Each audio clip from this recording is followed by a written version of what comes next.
All right, what's up, guys? Welcome back to another episode of the Living the Dream podcast. Today on the show, we have Tony Castronovo, who is the founder and managing partner of Novo Multifamily Group and the founder of Grit to Growth. Tony, how you doing? I'm doing great. Awesome, man. Good to hear. Love to have you on the show, and we like to jump right in. So if you could start with telling us a little bit more about yourself and what you like to do for fun, that'd be great. All right, we're going to start with the fun questions. I like it. Well, a little bit about myself. So I'm Tony Castronovo. I am based in Houston, Texas. I've been here for, I guess, about 26 years now. I started my professional life as a management consultant, working kind of in the mid 90s for a little company called Accenture. Over the years, I worked for a variety of smaller consulting companies and some bigger ones. I ended my career mostly working for Ernst & Young. I was with them for collectively about 11 years, I guess. But I also have always been an entrepreneur. So back in 2014, I started my first business focused on buy and hold real estate in the single family space. In 2018, I decided to venture off into multifamily real estate investments. And I purchased my first one on my own and then quickly learned about something called syndication, which got me into almost 900 units to this point, working with a variety of partners, taking on different roles from asset management to capital raising, investor relations, construction management, and so forth. You mentioned Grit to Growth. That's my coaching company. It's a new company that I launched this year. And that's really focused on empowering entrepreneurs to live an intentional life by design. It's something that I'm very passionate about, something I've kind of lived on my own, being in that corporate world for so long and trying to kind of set myself free to be an entrepreneur and all the things that come with that along the journey. So that's a little bit about me. For fun, I am an avid runner. You probably see a few of the medals in the background here. I've run 25 marathons to date. A veteran of the Houston Marathon, which I've run 18 times. So that's a little bit of fun. And then I also like to do a lot of hiking, a lot of skiing, just being outdoors. We recently picked up a property out in Park City, Utah. And that's a place that we really love to visit as often as we can. Mm, gotcha. Gotcha. A marathon runner. Yeah, yeah. I love it. I love it. I am not a cardio guy, but I love that you are. So that is awesome, man. And I love that you are in the multifamily space. As you know, I'm trying to get into it myself and also love the coaching space. So we have a lot in common. Why don't you go ahead and tell us a little bit more about your motivation? What really gets you up and keeps you going every day? I think while I'm a coach, I've been coached a lot too. And that's the fun thing about being in the coaching business is you surround yourself with people with that kind of mindset. And so the coaching that I've received and sort of the transformation that I've gone through, especially after having left my corporate job and being full-time as an entrepreneur for the last 13, 14 months now, um, I have to do a lot of visioning and a lot of sort of self-awareness reflection. And as part of that, I've just really nailed, what does it look like for me? What does my future look like? When we say retirement, my definition of retirement is a lot different than probably most.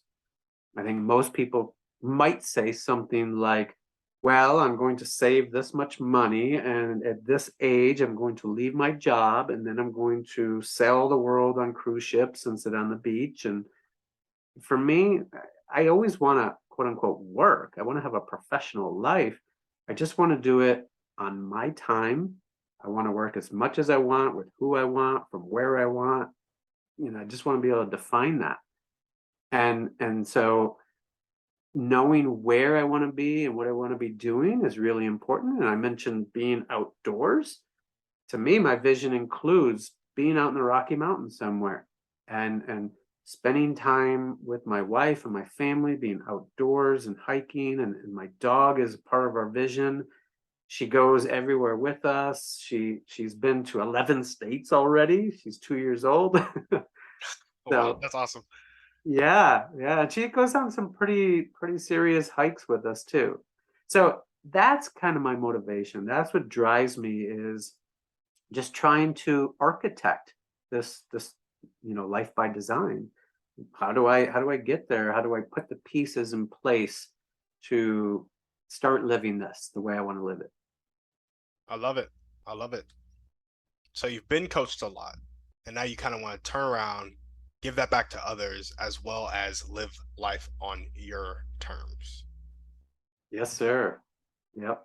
There we go. There we go. Well, perfect segue into your dreams and goals. What is life on your terms? I know you just talked a little bit about it when it came to hiking with your wife and living life on your terms. But if you want to elaborate on it a little bit, or if you have anything to add, that'd be time. Yeah.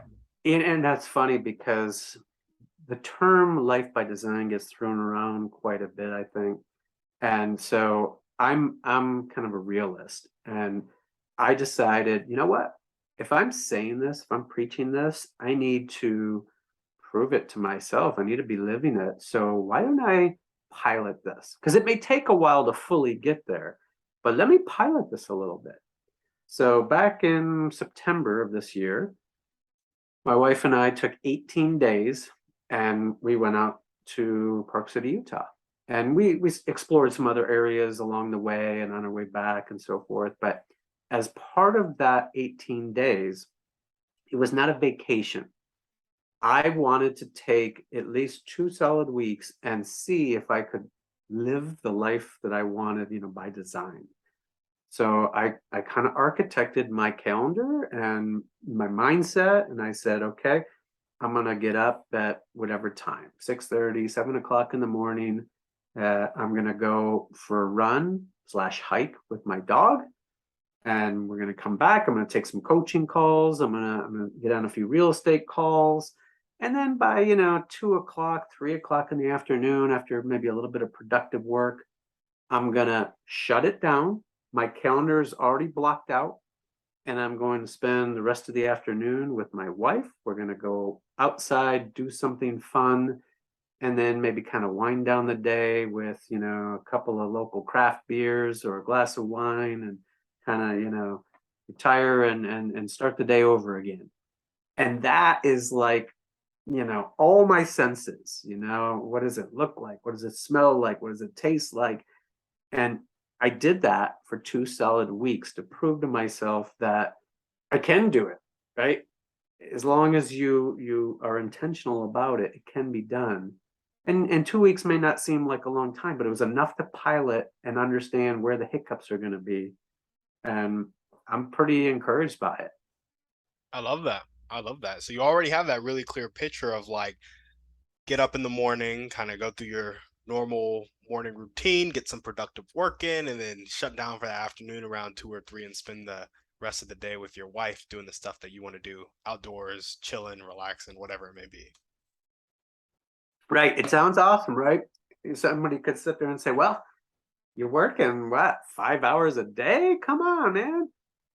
You know what? It's productive time. You have to be disciplined. I'm not like, searching the internet for those 5 hours being distracted. I'm working and getting my work done, and then I can really focus on the things that matter most to me. Yeah. Yeah, absolutely. If we're all being honest, I feel like we all have like max 5 hours good work in us, if that, anyway. And so the focus, discipline, effort of like getting those maximum impact activities and then moving forward with them in a really efficient manner, I think it's really effective. And ultimately, when you get up to the high levels, a lot of it is thinking and strategy anyway. Of like, okay, how are we going to close our next 300 units? It's like so. I think that's a good little method you got there.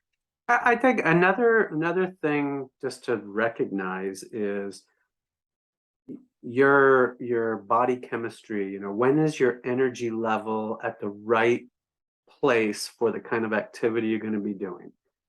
For me, I love taking my coaching calls in the morning because I'm sort of free from distraction. My head's clear. I've just gotten back from a run. I've been outside and kind of been in nature, and it really helps to just bring the right level of energy to those calls. And then the tactical sort of left brain analytical work, to me anyway, that's kind of a post lunch type of thing. I Yeah. can crank through spreadsheets and be on calls talking about, KPIs and real estate. I can do that in the afternoon. I don't need this sort of inspirational leadership that I have in the morning to those calls. So you got to kind of pay attention to that a little bit. Yeah. Yeah. Absolutely. I love it. Well, what are the top one to two skills, sorry about that are required to make this dream life come to fruition full time for you? For me or for somebody else? Uh, for you that you need to develop in your life right now. Okay, okay. For me in my life, I think part of it is the ability to say no. Mm. It is extremely difficult, especially if you're a pleaser and a collaborator. There's always something new, always something that gets added to your calendar, a new event, a new meeting, and a new person that wants your time. You have to prioritize, and you have to find ways, not necessarily just shut the door and say no, but maybe no, not now, or can we look at a different way to try to get this done. So it's that discipline that I think is really important, because otherwise your time just gets gobbled up and you are a slave to your calendar. And, I will fully admit, I mean, it happens. I get some of this sort of meeting creep that happens, and I need to do a better job of protecting my time better. So that's number one. I think the other thing is hold yourself accountable. And I'm kind of speaking to myself here, right? Is if I say I'm going to architect this life, then follow through. Make sure that I'm really doing all these things that I kind of plot out, and some of it goes to, okay, make sure that time you are spending in work activities is financially beneficial, right? Because they got to be powerful hours in the day, and that's where real estate comes in. Is you're not necessarily trading time for dollars, right? So you get that passive, income, and you're building wealth over time, and trying to minimize the return, or maximize the return on effort, right? By minimizing the time you spend.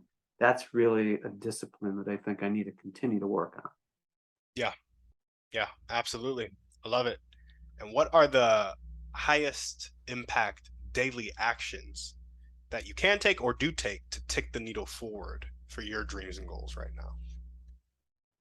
As much as it sounds counter to what I described about protecting my time, and how many hours I might spend on the phone or in a Zoom call, speaking with people, especially new investors or even my existing investors who I am nurturing and developing deeper relationships with, that's the best use of my time. Yeah. I mean, I I had a call this morning with a new investor, and within 30 minutes, that is a person who wants to invest in my next deal. And when I look at what that's going to do for me financially, I start adding those up. If I continue to have 30-minute calls with people like that, I'm going to be in a really good place. Yeah. No, for sure. For sure. And it's just sourcing the deals, which based on how the market's going, some should be popping up here pretty soon. So, um, yeah, yeah, I love that. What character trait do you most need to develop right now to make your dream life come true? Uh, I think I mentioned energy. I think that is really key.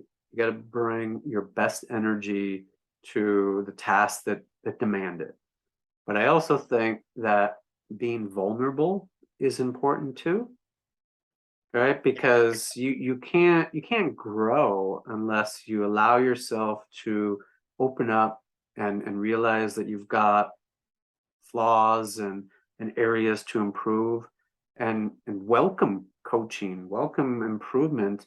And I love being coached, and I love to coach, but I mean it kind of goes back and forth. I mean, anybody who's been in coaching realizes that as a coach, we're only the expert in the process of coaching, but our client is the expert in their life.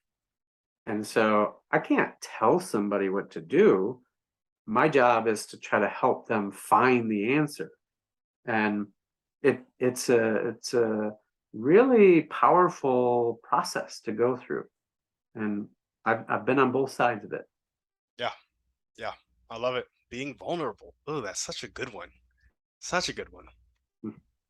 If there were one or two people that you could meet right now, and this could be a specific person or a type of person, and they'd really help you take the next step towards your dreams and goals, who would this person be and how would they help you? Man, I don't remember this one in the script. But I'll tell you something. I maybe I have just one. Maybe I can come up with a second one. But so I'm reading a book called Mindset right now. Um, don't ask me the author. I don't have it in front of me. But there's a chapter in the book that's focused more on athletes and sports, and who has kind of this ideal mindset and so forth. Just the growth mindset. And no shock here. When I say the name Michael Jordan, I think most people would probably say, yeah, he had the growth mindset. And he had and has impeccable character, and constantly working, like nobody else. And most people don't realize that he actually got cut from the high school basketball team. Yep. He did not get into the college he wanted to get into to play basketball for. He actually wanted to go to NC State. I think most people know he went to the University of North Carolina, but he didn't get into NC State. They didn't draft him. The first three teams in the NBA that had a shot at him passed on him. I mean, and now we're like, are you kidding me? One of the greatest basketball players of all time, and he had so much what most would say is failure. I mean, he didn't let that slow him down. His mother actually told him after he got cut from the basketball team. She said, "Go discipline yourself." She didn't need to discipline him. I mean, he felt awful about it. He found a way to discipline his own self. And so it's that kind of character that I'm just inspired by. Yeah. And if I could meet him, that would just be, geek out. There we go. Meeting Michael Jordan. I love it. I love it. Are you a fan of Kobe's mindset too? I know he's gone, but Don't know as much about him, but I do respect, everything that he stood for. for sure, for sure. I mean, he got it from Michael, or maybe not completely. I don't know if he would say that, but Michael was an idol of his for sure. Awesome. Well, now we're gonna jump into our thriving three. First question is, what's your favorite book, movie, or podcast? Pick one of them. Well, it's not too much to talk about with regards to movies because I had to go see Maverick this year. My favorite movie is Top Gun. My wife is not a Tom Cruise fan, so my son, who surprisingly he's in college, he had never seen Top Gun, so we watched it, and then that afternoon we went straight over to see Maverick. So it was kind of a double whammy. It was awesome. Yeah, But yeah. that aside, my favorite book is Who Not How. Oh, I love that book. Yeah. I love I that book. mean, so many real world applications. Um, and I'll tell you just a quick little story about, making that book real. And and not just reading a book and setting it on the shelf, but actually taking action. So as I was reading that book, I had one of my annual goals in front of me, which was I wanted to help my son to flip a house this year and be able to buy a car. So the how he was going to do it was by flipping the house. The goal was to buy a car. And I had thought, you know what, he's going to be home from college. This is going to be, a fun summer. We're going to flip this house together. And then it dawned on me, and I was like, are you kidding me? I want to spend all summer flipping a house. I have all this other stuff to do, right? Yeah, But I was like, but we can't like let that go. I still have the objective. So then I thought, who, not how. How is I'm gonna pull the truck up and bring the tools out, and we're gonna go knock out a flip this summer, which I'm fully capable to do. I have a background in construction and I've flipped my own houses, but I said who. So I started putting names down on a piece of paper of everybody I knew that had a flipping business, and that's what they did for a living. I started making calls and reach outs, and within 2 weeks, a partner, a friend of mine, reached out and said, I have the perfect opportunity. I got mhm, this house 3 hours from you. We can structure it in a way where your son can basically, be like the project manager. He can track the invoices and the budget. And you guys want to come out on site, do a little sweat equity, but I don't need you to. I got all the contractors, and so we brought some capital to the deal. And you know what? We got it done. So there we go. great way to get it done without me doing all the how.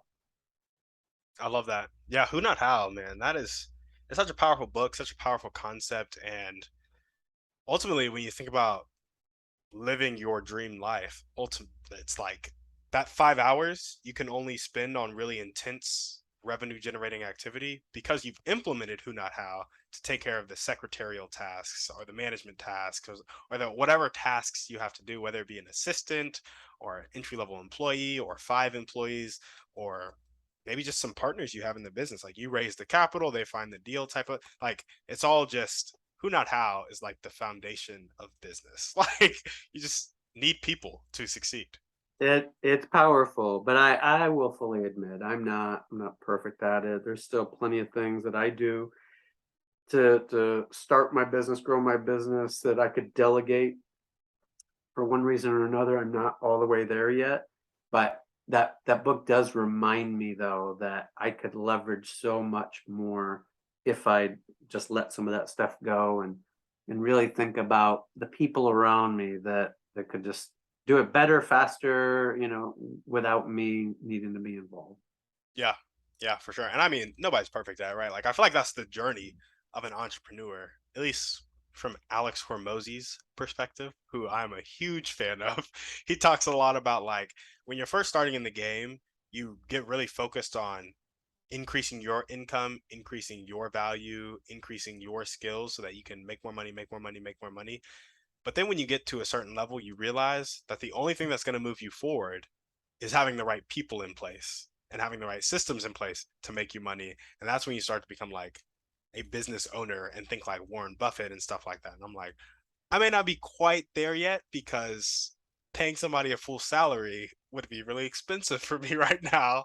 But Who Not How, listening to successful people, it's always like on my poster board. So I feel you with Yeah. the growing towards it. Nice. I love it. I love it. And what is one way you like to take care of yourself? Well, I shared a little bit about the running, and by no means am I some elite athlete. I mean, I run mostly for the mental part of it, just to be able to clear my head and maybe occasionally solve the world's problems out on a run. But and I mentioned my dog. I love to run with my dog. Um, there's something about looking over and seeing her with her tongue hanging out, and the wind is blowing through her hair and her ears, and just seeing how excited she is for just a 45-minute or an hour run. I'm just like, man, this is the most impactful part of my day.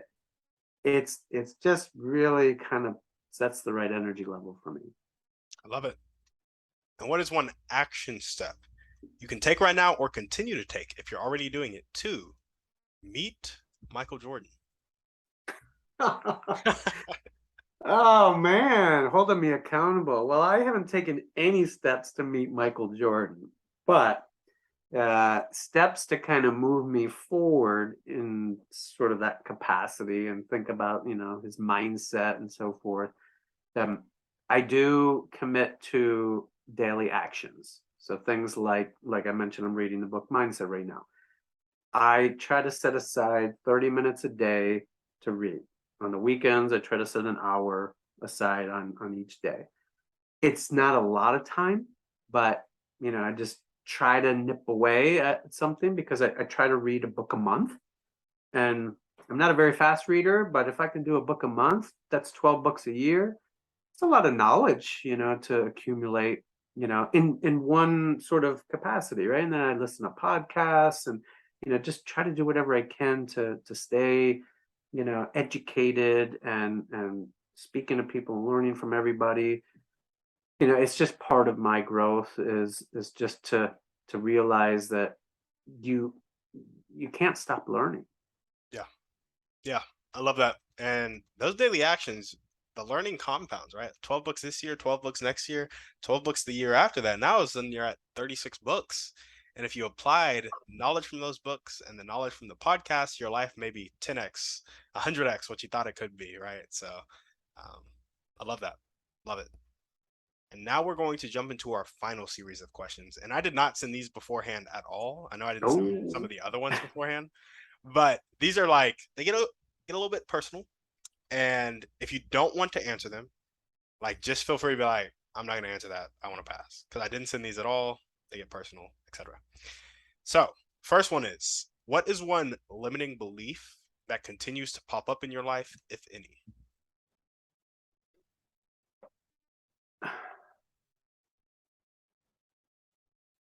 I'm not going to say that I'm striving for any sort of perfection. In fact, I I live kind of with an agile mindset where I try to do something, get it out there, kind of, minimal viable product, and then improve it over time.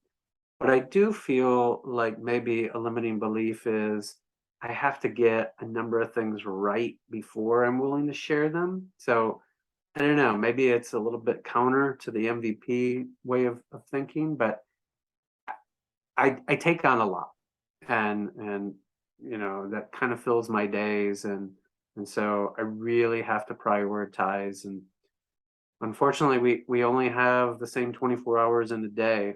So that's I don't know, maybe it's a long way around your question, but I think it's this contrast, of trying to do just enough to get it out there and then have something to build on, but yet doing enough that you feel comfortable and confident that you've got something that's worthwhile to build.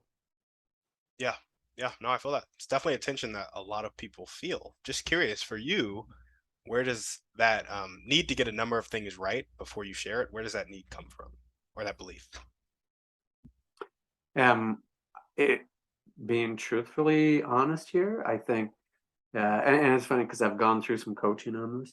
I think that growing up, started with my parents. That like my dad would be disappointed if I ever came home with anything less than straight A's, and whether that was true or my perception, I mean, perception is the truth sometimes, right? So I always felt like if I didn't have straight A's, you know, you're not putting your report card on the refrigerator. You Yep. remember those days? I'm dating myself a little, but but that's what we used to do. And so striving for excellence was always just something that I had to do. And I think, it started that early. Mm, I gotcha. I gotcha. Do you have any actions? And I guess for you, it might be something that you are not doing right now because you're waiting for it to get to the point where you feel like it's good enough to share? Do you have any actions that may happen daily, weekly, monthly, annually, once a year, twice a year, whatever it may be, that reinforce this belief that you need to get a number of things right before you share those things? Mm, I don't know if I'm going to answer your question directly here, but I am a big planner. Um, it was always something I did as part of my career in corporate America was I would help people with project management or their annual planning process and the C-suite.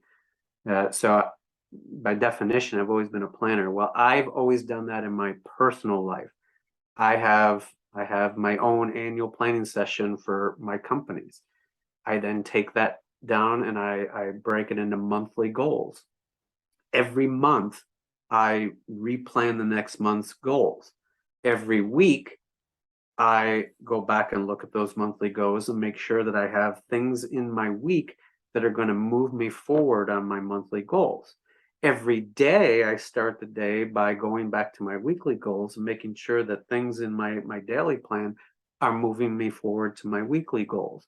So I'm constantly in this churn of making sure that the things that I'm working on every day are deliberate and goal oriented and moving the needle on something that adds up to bigger goals.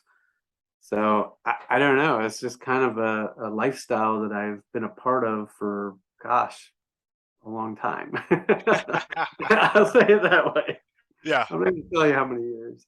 I gotcha. It's a strange dichotomy here because this actually came up with a podcast I did, I think last week or maybe 2 weeks ago. It was very healthy behavior. Like I would say planning for your future is a healthy behavior. And then there's something that only the person themselves can know. Because I think there is an action, and then behind that action, there's a feeling. Behind that feeling, there's a thought. Behind that thought, there's a belief. And all of the feelings, thoughts, and beliefs are kind of invisible. And they could either be feelings, thoughts, and beliefs that are away from fear or away from your limiting belief, or they could be towards your abundant self. And the action can look the same. Which is where I think a lot of the inner work comes in because you could be planning because you're running from something, or you could be planning because you're running towards something. And that's why I really like asking this question because it shines light on that intention. But Yeah. I don't know. It's a good perspective. I don't really know the answer, without going deeper, but oh yeah, for sure. but I like to think that, sometimes I look at my goals. Okay. I have 10 goals, professional goals mostly, but I look at them and for the most part, I pretty much had them done, by like September. And so then you kind of look at that and say, did I not stretch myself? Did I not push, to something bigger, think bigger, right? So now it just makes me think, not that I have to have more, but I think that it's a different way to look at goals. I'm really encouraged when I do my sort of annual planning for my next set of goals for 2023. They're going to be way more powerful. Yeah, That's all I gotta say. They're not necessarily gonna be bigger or better, faster. They're gonna be way more powerful, way more impactful. mm, I love that. I love that. And that shows growth, right? That shows growth. Well, awesome. If you were to change that limiting belief, that need to get a number of things right before you share them, to an abundant phrase that really spoke to your heart, what would that phrase be? Oh man. You got some questions. Yeah. What happened to Tom Cruise? Top Gun. What was my favorite? Okay, all right. I may need you to repeat that one. All right, if you were to change the limiting belief we talked about, the need to Yeah, get a number of things right before you share them, into yeah. an abundant phrase that really spoke to your heart, what would that phrase be? Uh okay, well, let's see. Maybe something like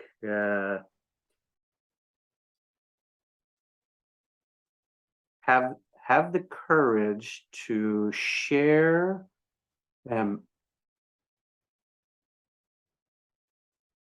to share your work vulnerably and openly, accepting feedback to improve.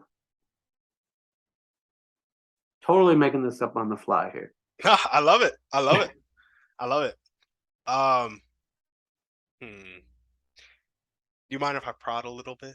I don't Sure. have to. I Go don't. for We it. can move on. We can move on. Yeah, yeah. Hey, one coach to another here. Let's go. Okay, so when you say have the courage to share your work vulnerably, do you feel like that is a fully abundant phrase? I feel like it's kind of implying that you don't have the courage. Does that make sense? Um, Maybe not. Maybe I'm tripping. well, I don't know that I would change the phrase because maybe I'm a little challenged with how to phrase it the right way, but I think maybe where you're going with this is, so we all feel judged sometimes, maybe more than others, and so I have this part of me that wants to produce something of great quality and this pursuit of excellence, and so I'm working my butt off, and I want to be have something there that I'm proud of, and I'm very happy to accept feedback, to realize it's not perfect, to make improvements, to make it better, and so forth. But I also need to make sure for my own self that it's it's got enough merit to be a starting point to share and be critiqued. So maybe that's a limiting belief or something to kind of get past, but it's not, like I said, it's not that I have to have perfection, whether it's day one or ever, but just that, you know, nobody wants to deliver crap, right? Oh yeah. You got to have something that you're proud of. And so I just make sure I work my butt off until I'm at least satisfied enough and realize, okay, now it's time to get it out there. And trust me, I'm not the kind of person who my mom likes to say, "Let's any grass grow under my feet." I'm constantly putting stuff out and making it better over time. But that just means I have to shorten those cycles. Yeah. Yeah. For sure. Speaking shortening those cycles, when the limiting beliefs start to take over, what are the thoughts or actions that you resort to in order to take back control, re-gear your mind towards abundance, towards getting to where you need to be? Um, Man, I could answer that in a lot of different ways. I think some of that is kind of centering, right? I mean, it's kind of going back to, why am I doing all of this, and what is it leading me to? Um, I could go, work to acquire another multifamily asset, or I can start a new business. I mean, I can do all of these things, but it's always there has to be a means to an end sort of thing, Mm-hmm. right? That eventually I want to simplify life and not make it more robust per se. I mean, having five businesses can be a tad overwhelming, especially if the counter to that is I'm trying to architect this life where it's really impactful time. So I just have to be smarter about how I do it. There we go. There we go. I love it. Last question for you. No more on limiting beliefs. Totally moving on from Okay, all right. So I want to frame this next question. Alex Hormozy said that the difference between manipulation and help is intent. And I think the purpose behind that was to get at the point that in each instance, you're influencing, but one is kind of selfish, like you want somebody to do something for you, and the other is like somebody has expressed a desire that they want, and you want them to do it for them, if that makes sense. So there's a common saying that you can lead a horse to water, but you can't make it drink. I actually found out from Dr. Alan Leica, who was a guest on the show, that you can make it drink. You just have to salt its oats. Now, I want you to think of a person with a really fixed mindset, not willing to accept help, not willing to accept change, but they hate their life. They're not content where they are. How can we, you and I, create an environment to salt their oats and help them change their life?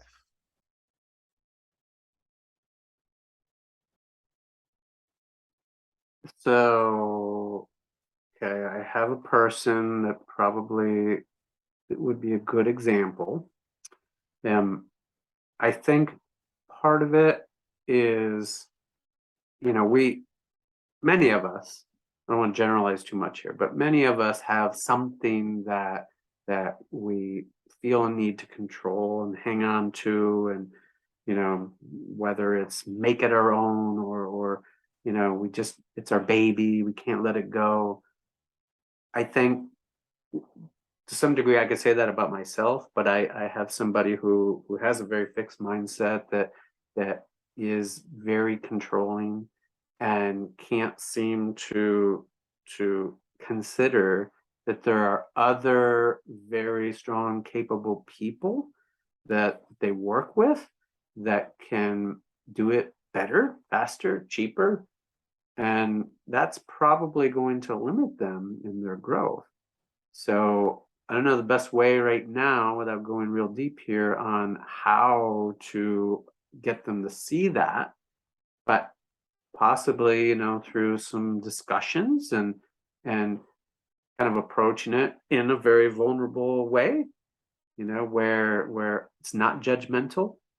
Um, they may start to see that there's some real tasty water out there, but they have to be willing to, give it a sip. Yeah, yeah, absolutely. And that's the thing. We can set up the environment, we can salt their oats, but ultimately we cannot shove that water down their throat. They have to drink it themselves. They have to be willing to drink it. Um, so yeah, we just gotta hope that they want it at their core. Well, awesome, Tony. Thanks so much, man. That's all we got for you. Is there anything else that you want to chat about before we sign off? No, man, this is great. I appreciate you putting me on the hot seat. Uh, it's good stuff, and I think for your listeners, these are tough questions, right? But you're a coach, I'm a coach, and I think that's an opportunity for you to be in a focus session where you're really kind of working through some of this stuff, and whether it's a challenge or whether it's a goal that you have. um, I've found it very useful for me. My coaches, I mean, we go pretty deep on some stuff, and they hold me accountable, they challenge me, and it's made such a difference. So I think anybody who is interested in at least considering it, they should reach out to you, they should reach out to myself, and do a little discovery and kind of see where it takes them. Yeah, yeah, no, absolutely. And if you guys like these questions, if they make you think about your life, this is just the surface. Like you go so much deeper with a coach. We cannot do that all in a 60-minute podcast. If you like what Tony had to say, if you love the kind of guy he is, make sure to hit him up. Make sure to get some coaching from Tony. He will change your life, I promise you. Because look at his. It's awesome. And it's getting awesomer. I don't think that's a word, but it's getting more awesome. So, um, yeah, all the ways to contact Tony will be down in the show notes. Thank you guys for watching. We will see you on the next show. And on that note, we're out.